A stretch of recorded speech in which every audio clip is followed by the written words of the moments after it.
삶을 산다는 것이 무엇인가? 어떻게 사는 것이 올바른 것인가? 특별히 이 방향이라는 관점에서 인생을 본다면 결국 인생이라는 것은 길을 걷는 것과 같은 그런 것인데, 자, 어떤 인생 길이 올바른 것이고 아름다운 것인가?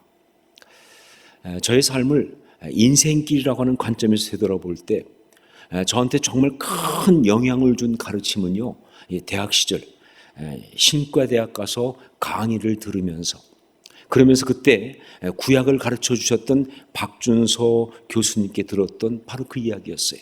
인생길에 대한 아주 명쾌한 이론, 그것은 바로 two ways theory라고 하는 two ways theory, 그대로 번역하면 두 갈래길 이론, 두 갈래길 신학, 이렇게 번역할 수 있죠. 이 two ways theory, 이 two ways theory라고 하는 이것은요 진짜 명쾌하고 분명했습니다. 특히 그때 정말 저는 어떻게 살아야 될지, 어떻게 사는 것이 바른 것인지 굉장히 고민이 많던 그런 젊은 시절이었는데, 그때 그 젊은 가슴에 정말 선명하게 불을 붙일 만큼 그렇게 명쾌하고 분명했습니다. 모세오경, 특별히 신명기부터 시작해가지고 여호수아, 사사기, 사무엘상하, 열왕기상하, 시편, 선지서까지 일관되게 흐르는 주제가 있다는 거예요. 그분 말씀에. 성경에 그 모세오경부터 선지서까지 일관되게 흐르는 주제가 있다는 거예요. 그게 뭐냐? 인생에는 두 갈래의 길이 있는데 그 가운데 하나님께 순종하는 길은 복의 길이요, 하나님의 법을 떠나고 불순종하는 것은 화요 저주이다라는 그것. 인생에는 두 갈래의 길이 있는데 그 가운데 하나님께 순종하는 길은 복의 길이요, 하나님의 법을 떠나고 불순종하는 길은 화요 저주다라는 이 인생길에 대한 아주 분명한 이론, 이게 바로 two ways theory예요. 자, 그런데 이거는요 정말 듣는 저한테 충격이었어요. 너무나 신선해서 충격이었습니다. 정말 다양하고 복잡해 보이는 그 삶의 모든 문제가 그냥 다 해결되는, 아주 명쾌하게 정리가 되는 바로 그런 것이었기 때문에 그랬어요. 시리를 따라가려고 애를 쓸 것도 없지요. 내 삶의 문제가 무엇인지 고민할 이유도 없습니다. 아주 분명하잖아요. 그냥 오직 하나님 말씀을 따라 순종하면서 살게 되면 복된 삶을 사는 것이고, 그런데 내 삶 가운데 어떤 문제가 생기면 왜 그러지 따질 것도 없어요. 나도 모르는 사이에 주의 법을 떠나서 범죄한 까닭이니까. 그러니까 말이죠, 회개하고 우리 주님의 회복을 기다리면 되는 거예요. 답이 그냥 나오는 거예요. 물론 현실적으로 이렇게만 말할 수 없는 많은 문제가 있습니다. 정말 복잡한 어떤 상황에 우리가 처할 수 있어요. 하지만 이것은요 궁극적으로는 아주 분명한 진리예요. 어떤 지엽적으로는 좀 헷갈릴지 모르겠지만 아니요, 궁극적으로는 아주 분명한 진리고요, 근본적인 부분에서는요 예외가 없는 그런 인생 이론의 말씀이다 하는 것이죠. 정말 근본적인 부분에서는 예외가 없는 그런 인생 이론의 말씀이다. 자, 그런데 이렇게 분명하고 명쾌한 two ways theory를 받아들이면서 그때 한 가지 질문이 저한테 생기기 시작했습니다. 아니, 이게 이렇게 분명한데 근데 왜 사람들은 복의 길을 선택하지 화와 저주의 길을 택하는가 하는 거예요. 그렇잖아요. 인간 중에서 복을 싫어하는 사람 아무도 없잖아요. 화와 저주를 좋아하는 사람 아무도 없잖아요. 그렇다면 사실 길이 두 가지가 있어도 당연히 뭐예요? 다 복으로만 가지. 화와 저주 쪽은 아무도 안 가는 거 아니에요? 그 길은 아예 없는 거 아니에요? 그런데 왜 세상에는 이 두 갈래 길이 있는가? 왜 사람들은 복의 길을 택하지 않고 화와 저주의 길을 택하는가? 이런 고민에 답을 준 분이 바로 예수님이셨습니다. 예수님께서 마태복음 7장 13절로 14절에서 제자도라고 하는 그 인생길, 그렇죠, 제자도 아닙니까? 길이에요. 제자도라고 하는 그 인생길에 대해서 핵심 정리로 결론처럼 말씀하신 것이 뭐냐? 좁은 문으로 들어가라.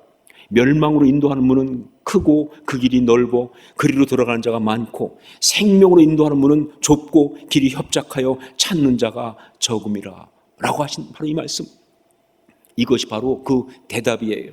그래요, 궁극적으로 도달하는 것은 한쪽은 생명이고요, 또 한쪽은 멸망이지만, 그렇기 때문에 한쪽은 복의 길이고 한쪽은 화요 저주이지만, 그런데 그게 걸어가는 내내 일관되게 복은 처음부터 계속 복이고 화와 저주는 처음부터 화와 저주가 아니라는데, 이게 문제가 있어요. 만약에 세상에 죄가 들어오지 않았다고 한다면요, 그런 일은 없겠죠. 그냥 처음부터 복은 계속 복이었겠죠. 그런데 만약 세상에 죄가 들어오지 않았다고 한다면요, 아예 멸망의 길 같은 건 없었겠지요. 자, 그런데 세상에 죄가 들어왔고 모든 인간이 거기에 오염되면서 모든 사회가 그 죄 가운데 있다 보니까, 그러니까 생명으로 가는 길은 비록 그 길이 궁극적으로는 생명의 길이고 복의 길임에도 불구하고 당장은 좁고 험한 길이에요. 반면에 그 멸망으로 가는 길은요, 그 길이 결국 멸망에도 불구하고 당장은 길이 넓고 편해가지고 그래서 거기를 다니는 사람이 많은 거예요. 바로 그러다 보니까 세상에는 이렇게 두 갈래 길이 존재하기 시작한 거예요. 두 갈래 인생길이, 복의 길과 화와 저주의 길을 걸어가는 두 종류의 인생들 말이죠. 그런데 안타깝게도 화와 저주의 길 쪽이 훨씬 많다는 것. 그게 넓은 길이니까. 자, 오늘 말씀에 나오는 두 사람, 벨릭스와 바울이죠. 같은 시대를 살았고 그리고 지금 같은 공간에 있어요. 하지만 두 사람의 삶은요, 전혀 다른 두 갈래 길입니다. 한 사람은 전형적으로 넓은 길, 멸망의 길을 걸었던 그런 사람이고요, 또 한 사람은 정말 좁은 길, 그러나 생명의 길을 걸어간 그런 사람입니다. 이 둘이 지금 함께 만난 거예요. 자, 이 두 사람의 길들을 보면서 이 시간 우리는 배워야 합니다. 생명과 복의 길이 무엇이고 멸망과 저주의 길이 어떤 것인지를. 자, 이 두 사람의 길들을 보면서 우리는 깨달아야 합니다. 지금 우리가 어떤 길을 걷고 있는지를. 신앙인들 가운데서 너무나 많은 사람들이 자기가 생명의 길을 걷고 있다고 생각을 하는데, 그런데 하지만 정작 그가 걷고 있는 길은 멸망의 길인 경우가 너무 많습니다. 정말 중요한 건 뭐냐?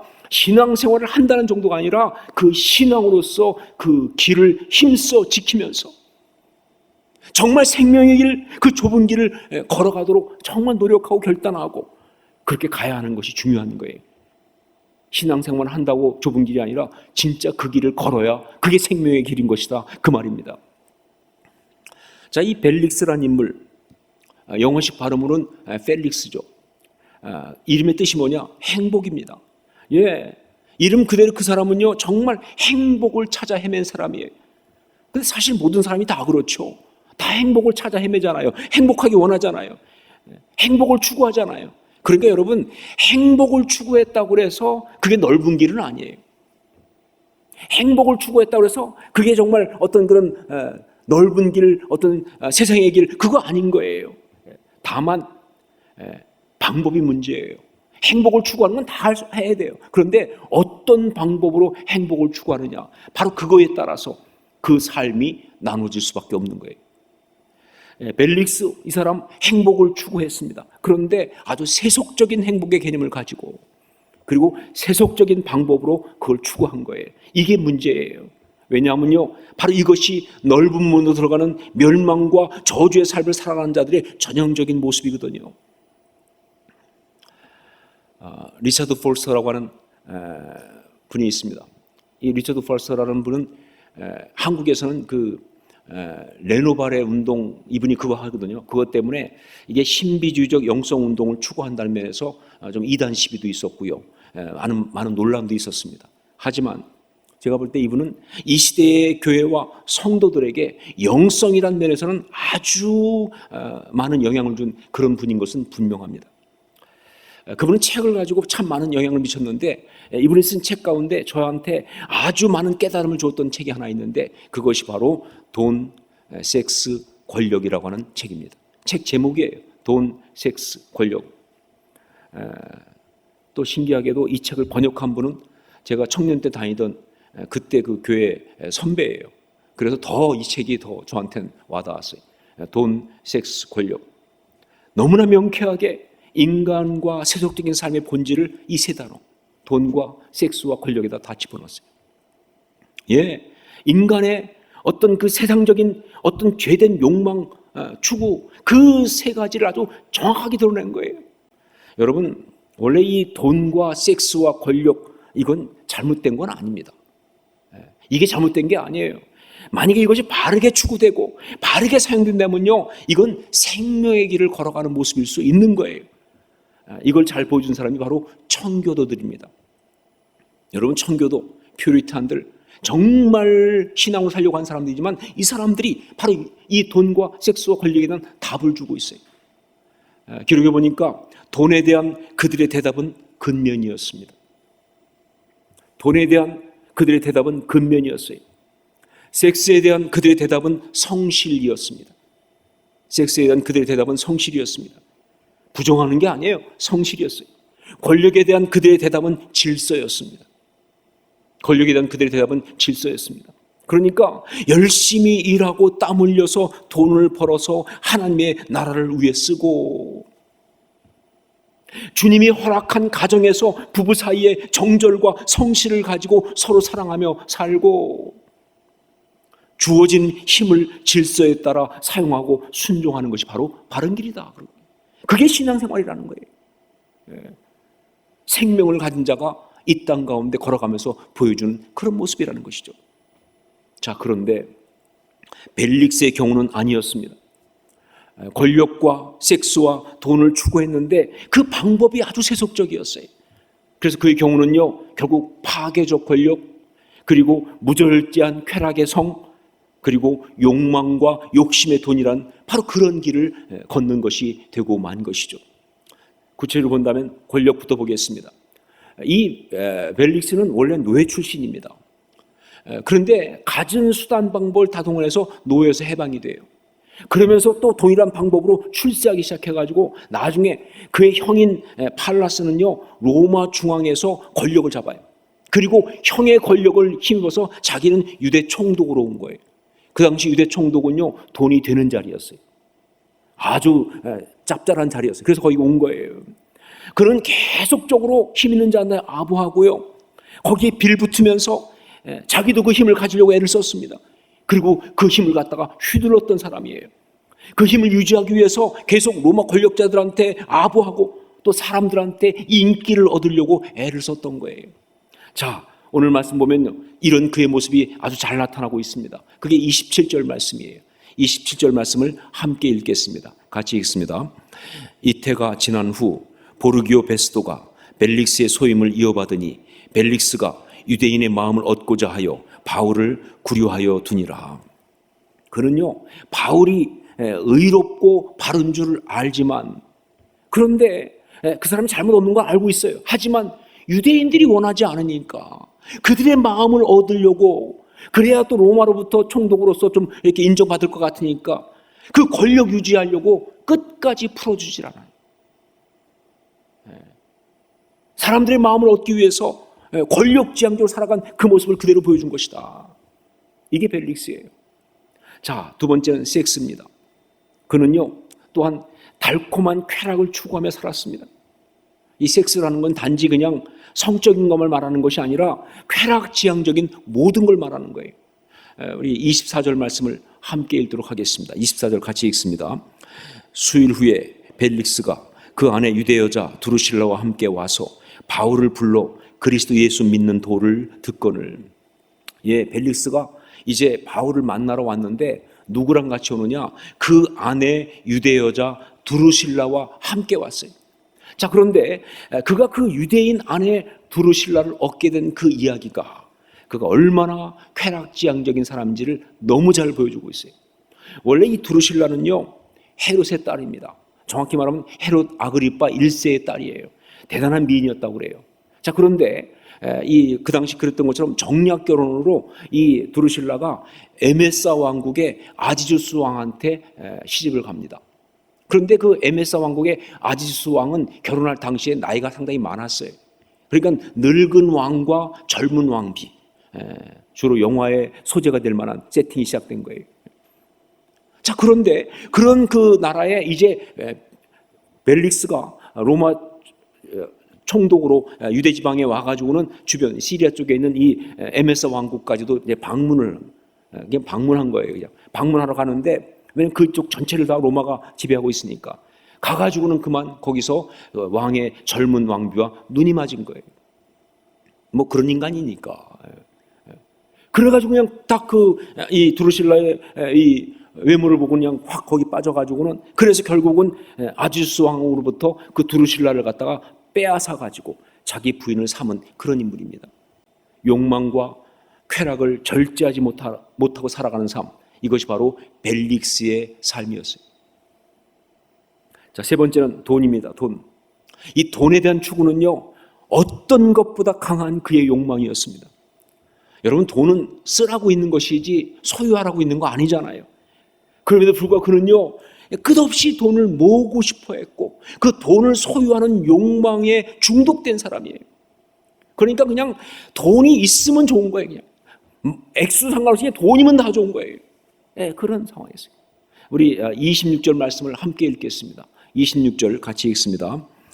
동시에 또 바울에게서 돈을 받을까 바라는 고로 더 자주 불러 같이 이야기하더라. 바울에게서 돈을 받을까 바라는 고로, 이게 바로 물질 중독입니다. 필요하니까 돈을 가지는 게 아니고요, 돈을 가진 것 자체에 중독이 되어 있는 거예요. 여러분, 벨릭스는요, 그 당시 최고 갑부입니다. 유대 총독이니까, 로마 유대 총독이니까, 그러니까 말이죠, 뭐 돈이 어마어마했어요. 자, 그런데 그렇게 돈이 많은 사람이 지금 말이죠, 그 앞에 있는, 자기 앞에 있는 가난한 전도자, 선교사인 바울에게서 돈을 받을까 바라는 거로 소유에 중독된 사람이에요. 관계가 망가지든 말든, 하나님 앞에서 의롭든지 아니든지, 사람의 할 도리든지 아니든지, 돈을 좀 더 소유할 수 있다고 한다면 그게 정말 중요하고 그걸 추구하는 바로 그러한 삶, 이게 바로 벨릭스의 삶이에요. 자, 그런데 여러분, 이런 벨릭스를 보면서 섬찟하지만 우리가 반드시 봐야 될 그런 것이 있습니다.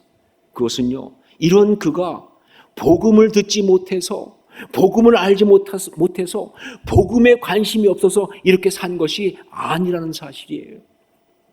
우리 22절 말씀을 함께 읽겠습니다. 22절 같이 읽습니다. 벨릭스가 이 도에 관한 것을 더 자세히 아는 고로 연기하여 이르되, 천부장 루시아가 내려오거든 너의 일을 처결하리라 하고. 예, 성경이 말하는 거 보니까 그가 복음에 대해서 알고 있는 정도가 아니라 심지어 그걸 더 알고 싶어하는 관심도 있었다는 거예요. 요즘 우리가 쓰는 말대로 한다면 은혜를 사모하기까지 했다는 것이죠. 이게 벨릭스의 모습이에요. 우리 24절 말씀을 함께 읽겠습니다. 24절 같이 읽습니다. 수일 후에 벨릭스가 그 안에 유대 여자 드루실라와 함께 와서 바울을 불러 그리스도 예수 믿는 도를 듣거늘. 와서 그 말씀 들으러 왔다니까요. 자, 그러면서 심지어 어떤 일이 일어났느냐, 그 10년 가운데 복음의 역사까지 있었어요. 즉 말씀이 그 속에서 역사를 일으키는 그런 체험까지 한다는 것이죠. 25절 말씀을 함께 읽습니다. 25절 같이 읽습니다. 바울이 의와 절제와 장차오는 심판을 강론하니 벨릭스가 두려워하여 대답하되, 지금은 가라, 내가 틈이 있으면 너를 부르리라 하고. 예, 바울의 입에서 나온 그 복음의 말씀, 의와 절제와 장차오는 심판의 메시지는요, 그의 가슴을 뒤흔들었습니다. 그는 그 말씀을 듣고 두려웠습니다. 언뜻 자기 삶의 마지막을 본 것이니까 뭔가 잘못되었구나, 그가 깨지기 시작한 거예요. 그 말씀 앞에서 말이죠. 근데 사실은요, 어떻게 본다면 그는요, 바울의 입에서 나온 그 의와 절제와 장차 오는 심판에 대한 그 말씀 때문에 흔들렸다는 것보다는요, 그것도 있지만 그것보다 더욱더 그를 흔들어 놓은 것은 바로 그 말씀을 전하고 있는 그 사람, 바울의 그 모습 때문에 그런 거예요. 바울의 그 모습, 그 사람이 걸어가는 그 길 자체에 충격을 받은 거예요. 아니, 나하고 똑같은 그런 공간에 있고 나하고 같은 시대에 살아가는데 왜 나하고 전혀 다른 삶을 사는 사람이 있는가 말이죠. 설명할 수 없는 그 사람의 그 가치, 그 아름다움을 어떻게 말하면 좋으냐는 것이죠. 그 메시지를 갖다가 정말 그냥 당당하게 선포하는 그 모습, 이 당당함과 이 확신은 뭐냐 말이죠. 어떻게 이 사람은 이렇게 능력과 가치와 아름다움을 갖고 있을 수 있느냐? 도대체 이건 뭐냐 말이죠. 살아가는 이야기가 너무 다르거든요. 여러분, 그것이 바로 우리가 복음을 전할 때 세상 사람들 흔들어 놓는 힘 아니에요? 바로 그런 도전을 벨릭스가 받은 것이죠. 자, 그런데 그렇게 은혜까지 받았는데, 그런데 벨릭스는 거기서 결단을 하지 못했습니다. 그 넓은 길을 떠나서 좁은 문으로 들어가지 못했다는 거예요. 마음은 있지만 결단을 못한 거예요. 여러분, 죄는요 그냥 놔둔다고 해결되지 않습니다. 여러분, 시간이 간다고 해결되는 것이 아니라는 거예요. 죄는 결단하고 끊어야 해결되는 거예요. 넓은 길에서 좁은 길로 가는 것은요 결단이 필요해요. 그냥 있다 보니까 좁은 길로 갈 수 있는 게 아니에요. 결단이 필요한 거예요. 그런데 벨릭스는 그것을 하지 못한 것입니다. 그러면서 이렇게 말합니다. 지금은 가라. 내가 틈이 있으면 너를 부르리라. 넓은 길을 가는 사람들의 전형적인 말이에요. 언젠가 나도 기회가 되면 선교하고 싶습니다. 언젠가 나도 기회가 되면 헌신하겠습니다. 잘 믿고 싶습니다. 바르게 살고 싶습니다. 이 급한 것만 지나고 나면 나도 그렇게 살고 싶습니다. 남을 도우며 살고 싶습니다. 기도 생활하고 싶습니다. 정말 아름다운 어떤 그런 삶 살고 싶습니다. 언젠가 틈이 있으면, 짬이 나면, 상황이 허락하면, 여러분 아세요? 그 언젠가는 영원히 오지 않는다는 사실을. 그 언젠가는 영원히 오지 않습니다. 결국 벨릭스는요 그렇게 의지하고 추구했던 권력에 의해서 쫓겨납니다. 그게 바로 오늘 말씀 27절 그 마지막 말씀이에요. 그래서 로마로 호송됩니다. 호출됩니다. 모든 권력의 마지막이에요. 모든 권력은 권력에 의해서 쫓겨납니다. 자, 그런데 그렇게 로마까지 가가지고 거기서 벨릭스는요 가진 수단을 다 동원해가지고 거기서 풀려나요. 일단 그리고 나서 이제 가지고 있는 돈 많이 있으니까 그거 가지고는 그 아내 두루실라와 함께 그 당시 로마 제국에서 가장 좋은 도시, 즉 그냥 하여간 뭐 노후를 보내고 뭐 하여간 쾌락을 추구하면서 편안한 가운데 살 수 있는 최고의 도시가 남부 쪽에 있는 폼페이라는 곳입니다.